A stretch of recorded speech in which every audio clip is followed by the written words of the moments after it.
A game of two halves, Sheffield United versus Chelsea. And in today's video, we are going to talk about some of the talking points that Pochettino did with his tactics to get a win at Stamford Bridge, which again has not been happening too often this season. Now, you could argue the first half was a complete wash for Chelsea. There was only one shot on target that came from Gallagher in about the 14th minute.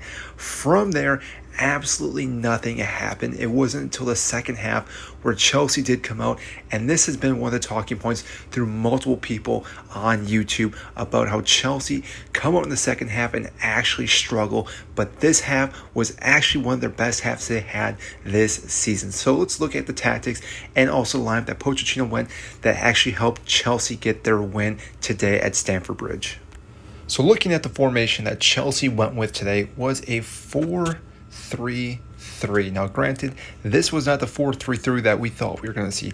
No Enzo Fernandez, which was a big talking point and a big opportunity for Pochettino to show that he knows what he's doing when it comes to tactics, especially when you're playing a low block team.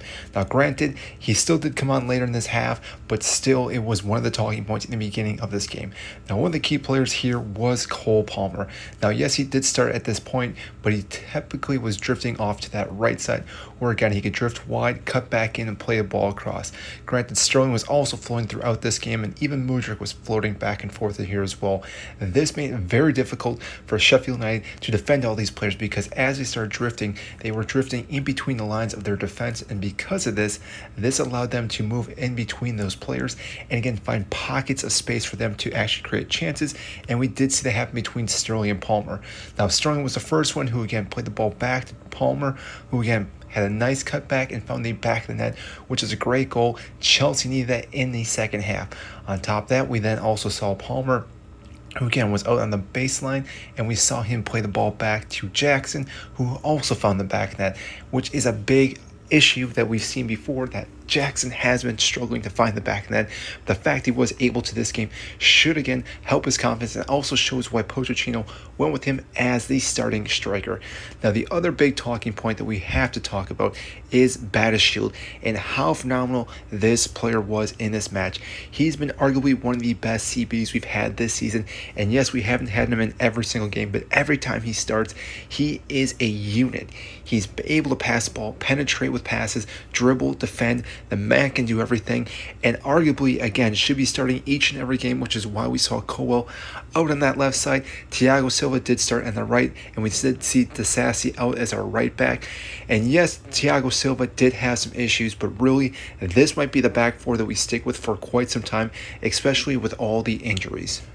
Overall, Chelsea definitely outperformed Sheffield United, which really shouldn't be that shocking. Sheffield United sitting at the bottom of the table really couldn't create any chances, and that was partly due to the lack of their attacking third, but also Chelsea's defense and the midfield. Cancelo, Gallagher were able to just lock down that midfield.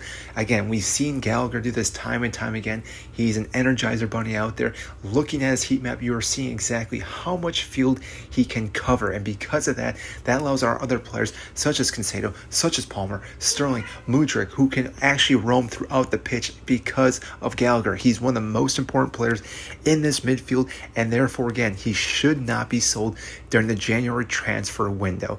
Now, if you enjoyed this video, please give it a like, subscribe if you have not. You can see more content like this where we talk about Chelsea tactics and how Chelsea can win each and every match. And they do play Newcastle in a cup game coming up this week, and therefore again, we will dive deeper into how Chelsea can beat Newcastle this time around.